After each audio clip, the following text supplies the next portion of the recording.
Olá, minha amiga, olá, meu amigo, sejam muito bem-vindos ao nosso canal.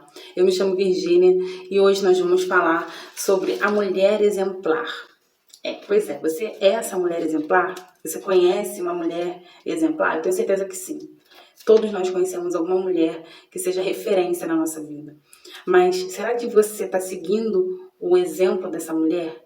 Você está seguindo passo a passo? Nós temos uma mulher na Bíblia que ela é exemplar. Um versículo você consegue entender muita coisa. Claro que é necessário você meditar. Eu não vou ler tudo, porque é um pouco grande sobre a passagem dela, é um capítulo bem grande. Mas eu vou falar aqui um versículo e você vai entender o que eu quero dizer, tá bom? É em Juízes, capítulo 4, versículo 4.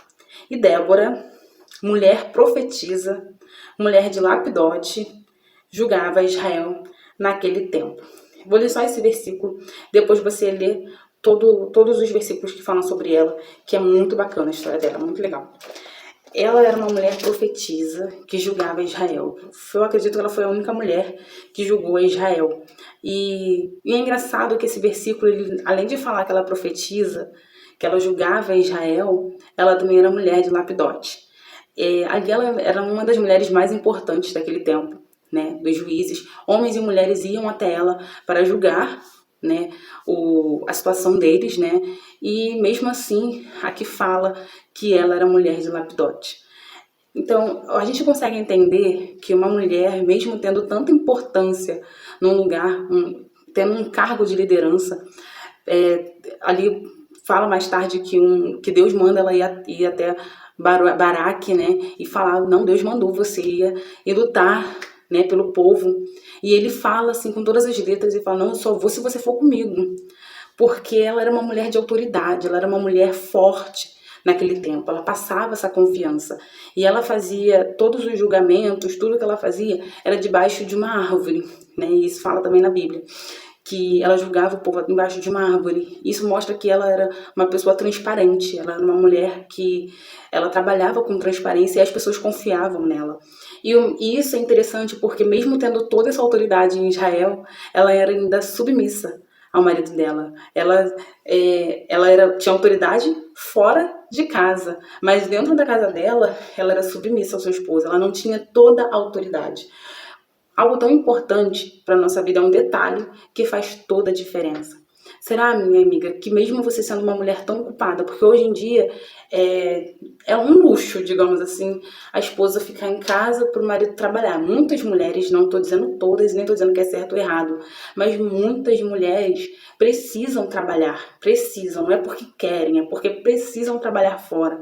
E tem filhos, e tem as coisas na igreja, tem outras responsabilidades, tem muitas responsabilidades. Mas será que você tem colocado o seu marido, o seu casamento como prioridade? Porque sim, abaixo da nossa salvação é o nosso casamento. A Bíblia, ela relata que o Senhor Jesus, ele representa o nosso marido, o marido. E a igreja, ela representa a mulher, a esposa. Então, olha a profundidade do casamento. Olha que coisa tão grandiosa é o casamento, que é capaz de comparar. Então o seu marido, ele representa o Senhor Jesus dentro da sua casa, assim como você, como esposa, representa a igreja. E a igreja, ela é submissa ao Senhor Jesus. Nós sabemos disso. E Jesus ama a sua esposa, a igreja, né? Então tem uma troca aí, tem um doar aí nesse relacionamento. Cada um com o seu papel. E isso não quer dizer que um é superior ao outro ou inferior de maneira alguma, mas isso mostra que cada um tem o seu papel. Você precisa entender que mesmo você tendo tantas ocupações, você não pode deixar de lado as suas obrigações como esposa. E quais são suas obrigações como esposa? Você dentro de casa, você deve entender qual é a necessidade do seu marido. O que ele precisa de você? Ele precisa que você seja uma mulher mais carinhosa? Ele precisa que você seja uma mulher de mais atitude ou às vezes de menos atitude? Porque às vezes existe isso. Tem homens que são mais tranquilos e mais devagar do que as esposas são mais agitadas, querem ir lá e resolver o problema. Só que muitas vezes tem situações que cabem ao homem resolver e tem situações que cabem à mulher resolver. Será que você sabe discernir isso? Ela, sendo uma mulher de autoridade, ela sabia discernir isso. Ela sabia se colocar no lugar dela. E a gente precisa entender qual é o nosso lugar. Qual é o seu momento de você ir lá e fazer e resolver o problema? O que está nas suas mãos resolver dentro da sua casa? Você sabe? Ou será que você vai lá e resolve tudo? Ah, eu resolvo tudo aqui. Não, minha amiga, você não pode resolver tudo aí.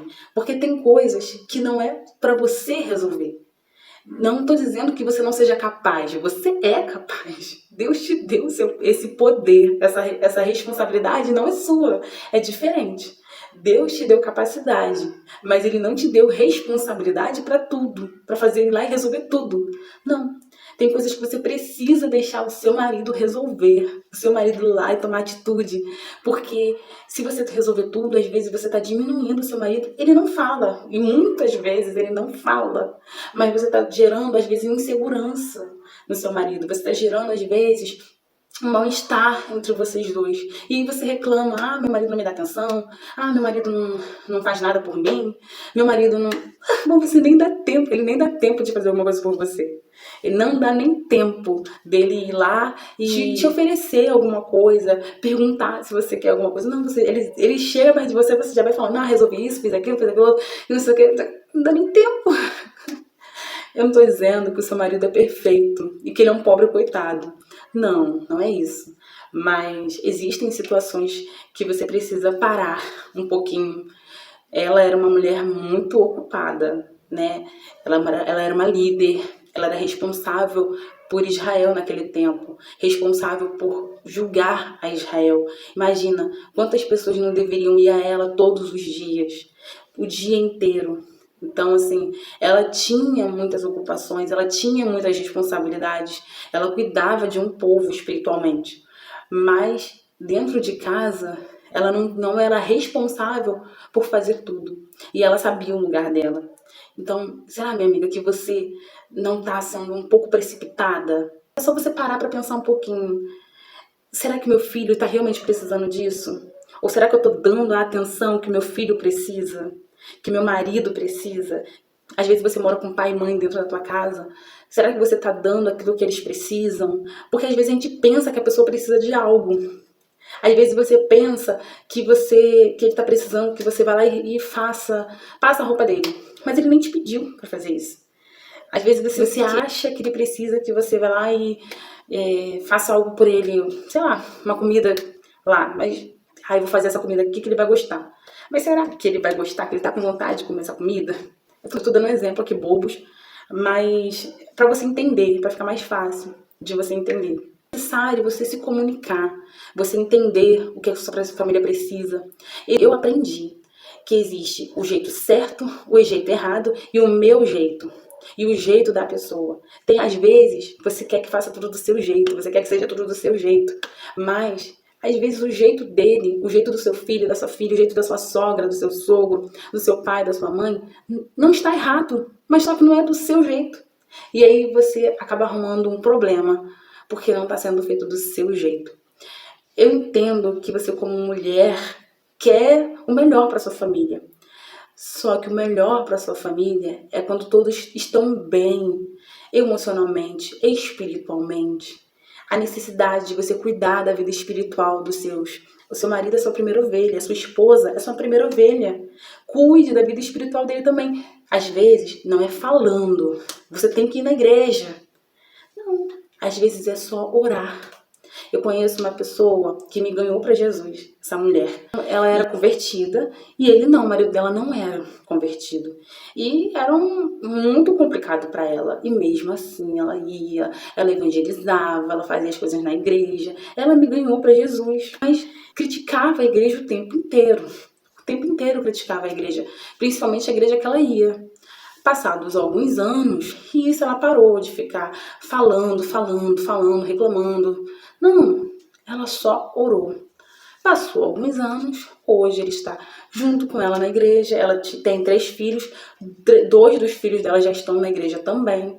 Então, assim, tem coisas que não é na força do nosso braço, é no tempo de Deus. E a gente precisa aprender a conviver com isso, não é no muito falar, não é no insistir. Às vezes é só orar e ser esse exemplo de mulher, seguir esse exemplo de mulher, essa referência.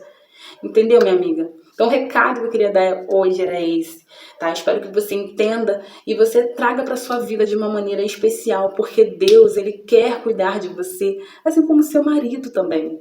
Seu marido, ele quer ter a chance de cuidar de você, de te amar. Ele quer ter a chance de ser o seu sustento, o seu provedor. E isso não é só financeiramente não, minha amiga. Emocionalmente também. Fisicamente. Ele quer estar perto de você. Ele quer poder sentir você como se estivesse te protegendo. Porque essa é a ordem natural que Deus nos criou. Deus nos criou dessa forma e a gente precisa seguir essa ordem natural. O homem, ele é o provedor, ele é o protetor. E a mulher, ela tá ali para ser o suporte. Aquela pessoa que vai estar ali quando o marido mais precisar. Ele vai ser a pessoa que vai contar. Que ele vai se agarrar quando ele estiver num momento de crise, uma situação difícil. E ele precisa ver isso em você, essa força em você. A sua força não é ir lá e resolver. A sua força tá ali, junto dele. Entendeu? Então é isso. Se você não é inscrito no nosso canal, se inscreva, deixa seu like e compartilha também com outras pessoas para que possam ouvir essa mensagem e também serem abençoadas, assim como eu e assim como você, tá bom? Um grande beijo, tchau, tchau.